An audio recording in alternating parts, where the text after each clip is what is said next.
Tantor Audio presents The Chaos Balance by L. E. Modesitt, Jr. Narrated by Kirby Heyborne. 1. The angels of darkness made the roof of the world their home, and after deceiving the followers of light who had eagerly welcomed them, they wielded the ancient and dreadful weapons of heaven and vanquished those who rejoiced in the light. In those first dark years, there were none at first among the dark ones who could descend to the lower lands and bear the heat, and the lords of mankind, their true daughters, and their consorts rejoiced that this was so. For the angels of temptation bore blades that slashed through armor and loosed arrowheads that treated iron bucklers as if they were rotten wood, and they raised a mighty stronghold called West Wind, anchored on Tower Black, that rivaled Phrygia in power. And the followers of light, who had ages earlier forsaken the powers of the heavens, relinquished the barren heights to the dark angels and their evil powers. The dark angels were women who made a mockery out of hearth and home, who reviled men and laughed as they destroyed all the armies of the Westhorn sent against them, as they forced the great lords to heap dust and ashes upon their own heads, and to bend their knees and pay tribute, and to stand helplessly as their daughters were tempted from their hearths and consorts. Yet an even more deadly evil was to flow from the roof of the world, and none knew it, from the mighty Nylan, smith of the angels, he who builded the Tower Black, he who forged the blades of night and the arrows of the storms. Colors of White. Manual of the Guild at Fairhaven. Preface. 2. The wiry and silver-haired man paused at the end of the causeway from Tower Black, his breath white in the sunlit chill. His eyes lifted from the cleared stones that led from Tower Black, the tower whose stones he had wrested from the mountains, the tower he had raised to shelter the angel crew of the Winterlance. Another dozen steps before him, the causeway melded into the metalled road. Beyond the road was the expanse of softening snow that stretched in every direction, eastward to the K+deep drop-off that overhung the high forest, and to the mountains that bordered Westwind on the south and west. Softening or not, the snow was still well over Nylan's head just about everywhere, and twice that in spots. That depth explained the ski traces and trails that paralleled the road, though many were just there as remnants of training exercises for the newer guards. From the mountains to the south rose Phrygia, that impossibly ice-needled peak that dominated the roof of the world, glittering through the cold green-blue skies. Nylan, wearing only a light jacket over his smithing clothes, walked slowly out to the road, nodding at the barely raised patterns in the snow to his right that marked the walls outlining the outdoor weapons practice yard. Beyond the practice yard, the stones of the road rose slowly to the west, past the smithy he had built, to the canyon that held the stables carved out of the stone of the mountain side itself. A thin plume of white smoke rose from the forge chimney. To his left, the road ran eastward for 100 paces or so, then curved northward over the stone bridge that marked the channel for the tower drains and outfalls. Beyond the bridge, the metalled road began to climb the slope to the top of the ridge and the watchtower. Nylan shivered as his eyes traversed the snow-covered slope to the north, east of the road. Beneath the melting snow lay the ashes that were all that remained of the armies of Galos and Lornth, and of a third of the guards of Westwind. Once the snow melted, in the 8 days ahead, he hoped that the spring grasses would cover that desolate grayness quickly. From the east, his eyes turned south, toward the hummocks where dark stones had begun to protrude from beneath the snow.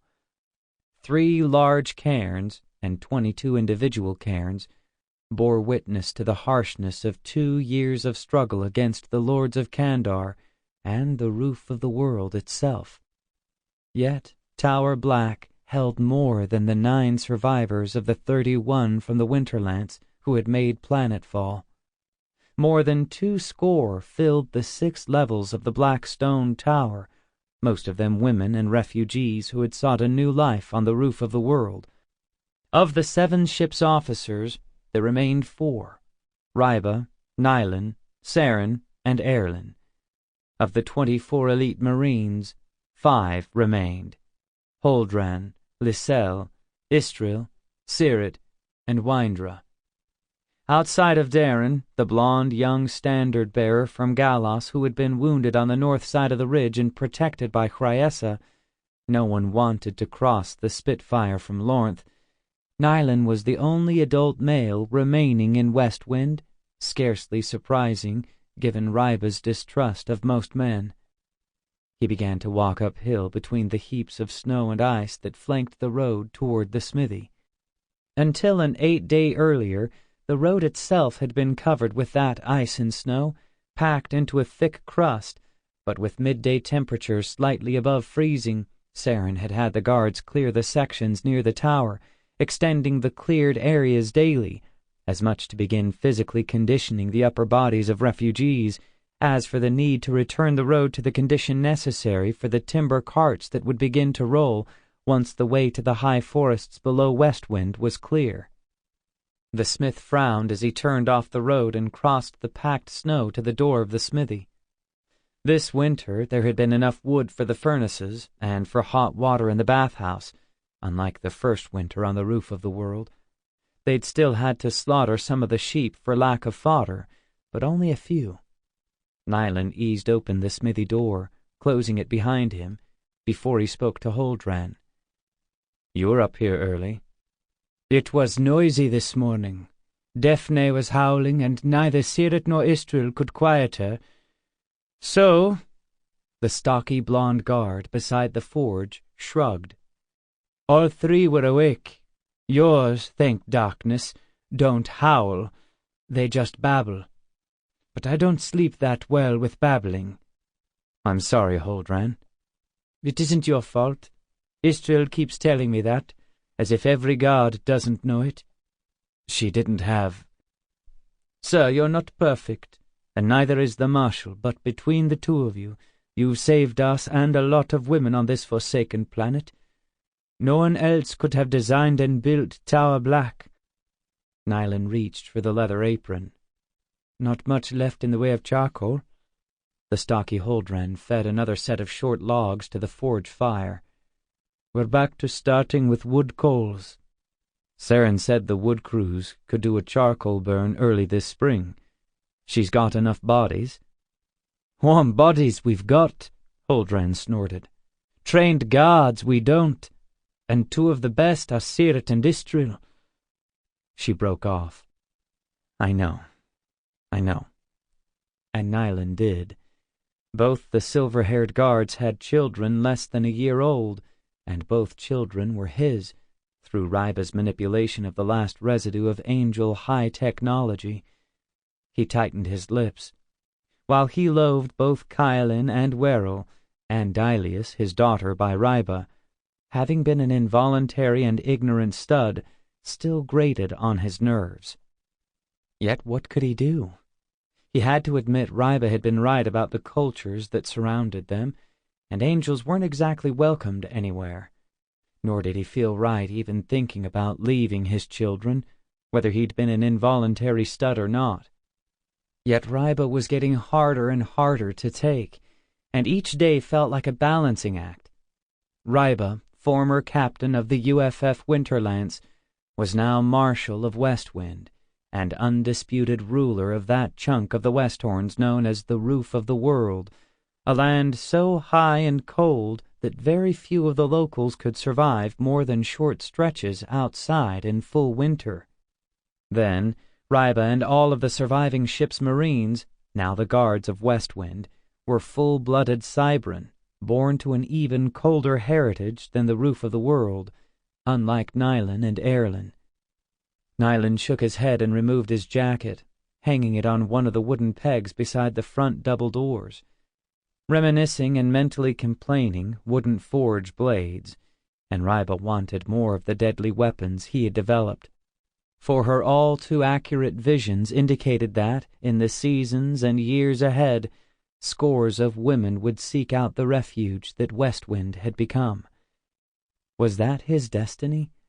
Armorer of the angels, forger of weapons of death and destruction, and involuntary stud?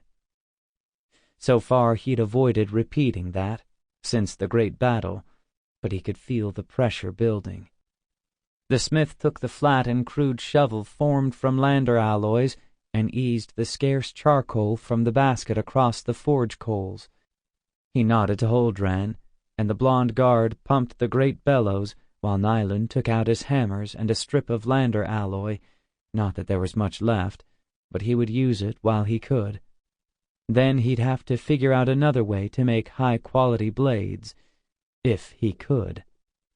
On the forge shelf rested a local blade, broken and melted around the edges from the devastation Nylan had created by merging one dying weapons laser with the order fields of this unknown world, so like and yet so unlike the power nets he had ridden as the engineer of the Winterlance. More than 1,000 such local blades were stacked, like cords of wood, behind the smithy. Some were whole, some partly melted, and some broken. A wry smile crossed the smith's lips. And a year ago he'd worried about metal stocks? "Ready, sir?" asked Huldran. "Ready as ever." He laid the alloy on the coals. From bitter experience, he'd learned that in the initial stages of forging blades, the softer local iron had to be forge-welded into the alloy, not the other way around.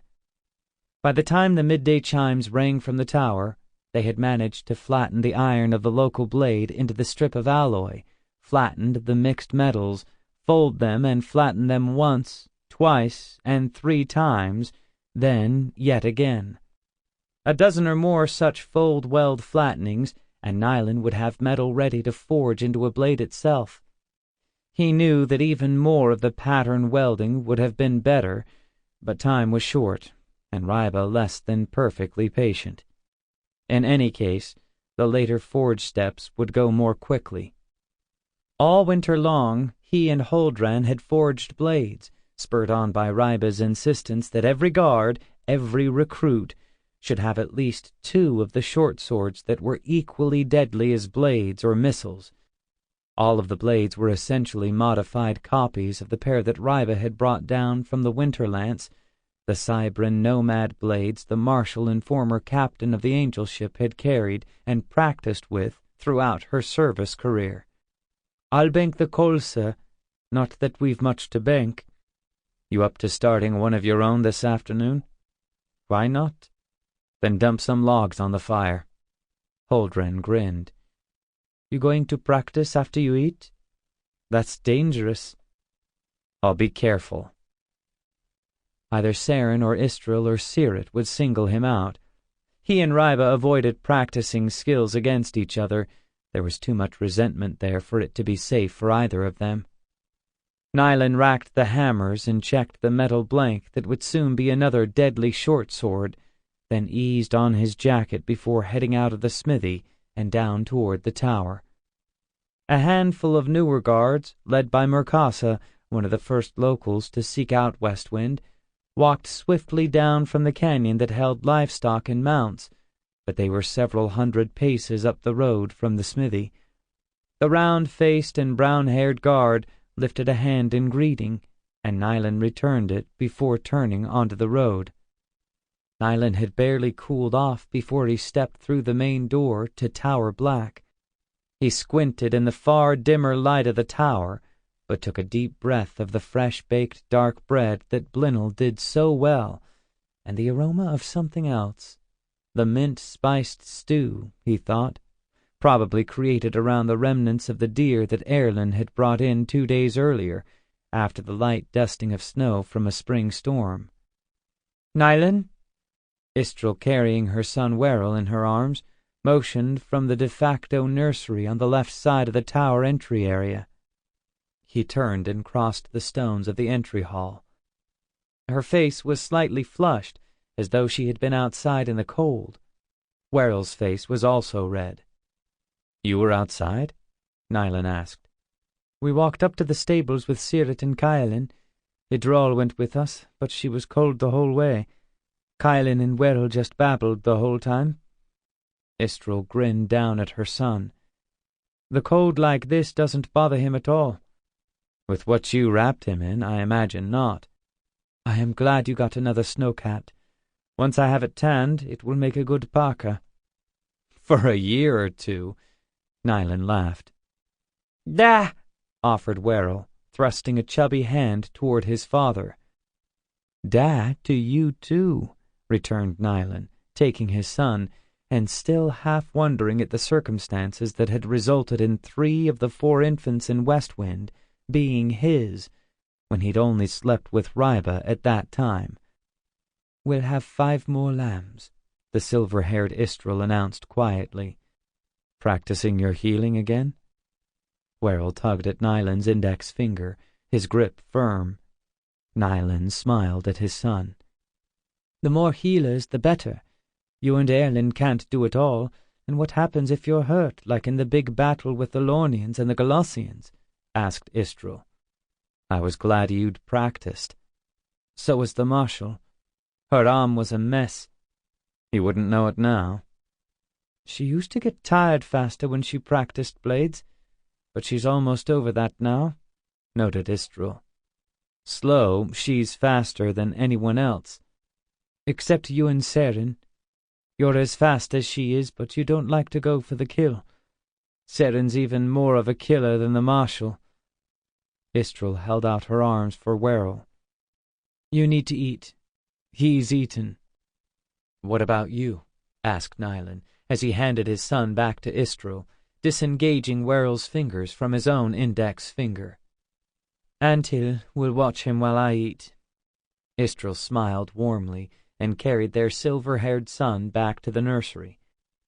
Nylan turned, then stopped to avoid running into one of the cooks. "Greetings, sir." Blinnell bowed her head, about all she dared bow, as pregnant as she was, and carrying the large baskets of fresh-baked bread up from the kitchen on the lower level of the tower.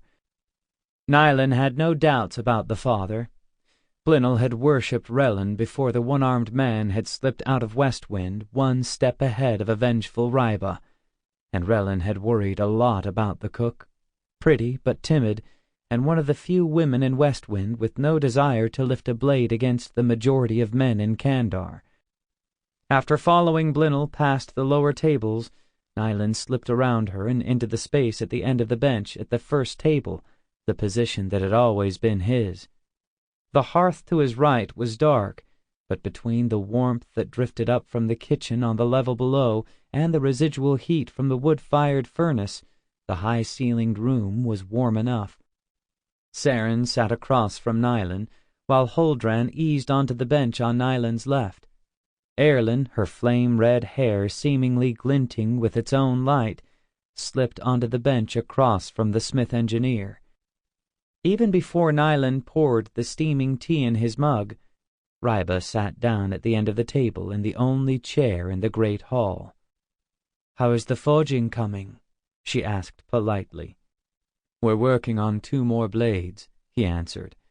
"From what I figure, that will bring us to nearly 100 of them, about a score more than 2 per guard. We've had to go back to starting the forge with wood, and we'll be out of charcoal in another 8 days. I'd appreciate it if you'd just work on blades until the charcoal goes." "More visions?" he asked quietly. "Such as they are." Ryba broke off a chunk of bread. Nylan took a chunk of the dark bread after her and passed the basket to Huldran, then looked across the table, noting the pallor in Ayrlyn's face. "Daphne again?" he asked. "She's getting better, but Triessa got burned with hot grease. Cold water helped, except for her eyelids." Nylan winced at the thought of grease across the eyes, and the effort it must have cost the flame-haired healer. Healing through the order fields was exhausting, as he knew from experience. He'd collapsed more than once. "How is she?" "She'll be fine." "How about you?" "I'll need a nap after I eat. A long one." Ayrlyn took a long swallow of the hot tea. Nylan nodded sympathetically, then took a sip of his own tea while waiting for the huge crock-pot filled with stew to reach him. "You need to eat more," Hryessa badgered Darren from the foot of the table. "You need to be strong to return to Galos," suggested Merkasa, a glint in her eye. "I cannot return," said Darren quietly, a flush stealing over his fair-complected face. "You know that. One of the standard-bearers of Galos, a single survivor. I would be suspected of treachery, or worse." "We've been through this before," said Ayrlyn, interrupting the teasing, straight-faced. "You certainly weren't the only survivor, just the only one daring enough to entice a guard. Some of the wounded in the lower camp made their way back to Lonth and Galos." Darren flushed again, then replied, "Most died, you know that, healer. Those that did return reached their homes before the winter snows. After a winter on the roof of the world." Darren shrugged. "You could not have travelled. You almost died," said Hryessa. "No." Darren laughed, not quite bitterly. "It is difficult for a one-footed man to travel the Westhorns." "Almost as difficult as for a single woman to travel Candar unmolested," added Ryba dryly. A murmur of assent ran across the tables. Nylan wanted to shake his head. Candar was a power flux ready to explode, and just by founding Westwind, Ryba had started the energy cascade. "Jaden?" asked the marshal. "Yes, Marshal," answered the youth warily. "What do you know about a place called Sayador?" "Only what the traders tell, sir. It is the ancient home of those who follow the White Way, and filled with silver and malachite, and great buildings walled with mirrors that catch and hold the sun. Even the smallest of dwellings are like palaces." "Exactly where is this paradise?" "Somewhere beyond the Westhorns. That is all I know." "What brought that up?" Nylan asked Ryba. "I've been studying some of those scrolls Ayrlyn picked up, and there are some disturbing references to Sayador, especially to how the Ancient Ones channeled the rivers and built the grass hills to turn back travelers. Oh, and about how some daughters of Sayador fled to the barbarians." Ryba's voice turned dry. "I wonder about paradise if those daughters fled." A murmur of laughter went around the table. "It must be beyond Lonth, then," said Ayrlyn. "Relin never mentioned it, nor did Nerliat." "Relin's probably spreading tales about the great new ancient one," suggested Hryessa. "That will only cause more trouble," said Ryba quietly. Her eyes turned on Nylan momentarily before she took a mouthful of the mint stew. Not about to get into a discussion about Relin and his efforts to create a new religion based on what he had learned from Nylan, the smith ate quietly, occasionally glancing at Ayrlyn, pleased to see some of the pallor leaving her face as the healer ate. "Eating helps, doesn't it?" he said, knowing it was an inane comment, but wanting to reach out. "Somewhat. With some rest I'll feel better," answered Ayrlyn. "If someone needs something that way," he offered, "send them to me, or Istrel. She's practicing her skills." "I told her to. I'm glad she is." "We will need more healers," Ryba said coolly, and the certainty of her words chilled Nylan. What else was she saying? Ayrlyn and Nylan exchanged glances, then continued to eat without speaking. After the midday meal, Nylan walked up the 5 flights of the stone steps to the top level, turning right into his quarters across from Ryba's. He looked around the bare room. One window, glazed in wavery local glass, a lander couch that made a hard bed, but better than anything of local manufacture, a crude table and stool, and a rocking chair for when he sang Dilius to sleep. "Nylan." He turned. The dark-haired Marshal of Westwind stood in the door, carrying a squirming silver-haired child, more than an infant, but not quite a toddler. "Could you take her? I'd like to practice. Or you could practice first." "Go ahead. I'll practice after you." The smith engineer extended his hands for his daughter, and she extended hers. "Gah!" "Gah to you, too." Nylan lifted Dilius to his shoulder and hugged her. "I'll be down below," Ryba repeated. "Then, I don't know." "Fine." Nylan eased himself into the crude rocking chair he'd crafted, just so that he could have one in his own quarters to rock Dilius. As he rocked, her fingers grasped the edge of the carvings on the back of the chair, and then his silver hair, and his ear. "Easy there, young lady. Your father's ears are tender." He lowered her and sat her in his lap, beginning to sing to her. "On top of old Phrygia, all covered in ice." His voice was getting hoarse when there was a rap on the door. "Yes?" "Sir." A thin-faced woman with mahogany hair stood at his door. "The Marshal sent me up." "You're going to take care of Dilius while I practice, Antil?" "If you'd wish it, sir." "That's fine." Trust Ryba to send someone else to Nylan for Dilius. Despite the close quarters of the tower, Ryba avoided Nylan as much as possible, asking as little as possible, as though he were the unreasonable one. He'd been tricked into being a stud, manipulated into incinerating thousands, and deceived in who knew how many little ways. But he was unreasonable, even though he'd essentially built an armed Westwind. And Ryba wondered why he didn't want anything to do with her. If it weren't for Dilius and the other children. But they were his, and linked to Westwind, and there was no changing that. None at all. He stood up from the rocking chair and eased Dilius to his shoulder for a moment, patting her back. Then he half-lowered her and kissed her cheek before easing her into Antil's arms. "How's Jacon?" "He be fine, sir. A strong baby. He sleeps now."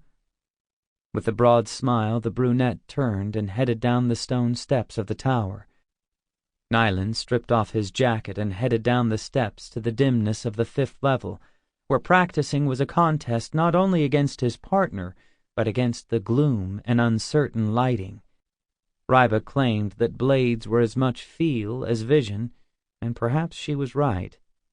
Nylan wasn't certain he'd even seen half the men he'd killed with a blade over the past 2 years. He'd certainly felt their deaths, suffused with white agony, but had he really seen them with his eyes? That was the problem with Ryba. She was almost always right, but he hated her insistence that power, or cold iron, was the only true solution to surviving in Candar. "Here's the engineer," called Istril, holding Werrell and watching the sparring floor. "Catch!" called Saren. Nylan's hand reached out almost automatically and caught the hardwood wand, flipping it again and catching the hilt end. As he did, he absently wondered how he had gotten so proficient in handling antique weapons of destruction, except he wasn't. He could defend himself against most, and he had killed more than a few raiders and attackers, one at a time, since after the first or second killing, the white-infused waves of pain that flowed through him left him virtually incapacitated. He wasn't unique. All those who showed the innate ability to manipulate the order fields to heal, all the silver-haired ones and Ayrlyn, had the same problem. Ryba couldn't heal, but she could certainly kill. Interestingly, Nylan reflected as he flexed the wand, trying to warm up briefly, All of those who showed those healing traits had survived, even despite the battles they had been forced to fight. "Watch this," Saren told the handful of recruits lining the chalked-off practice floor. Nylan knew only about half. Sample complete. Ready to continue?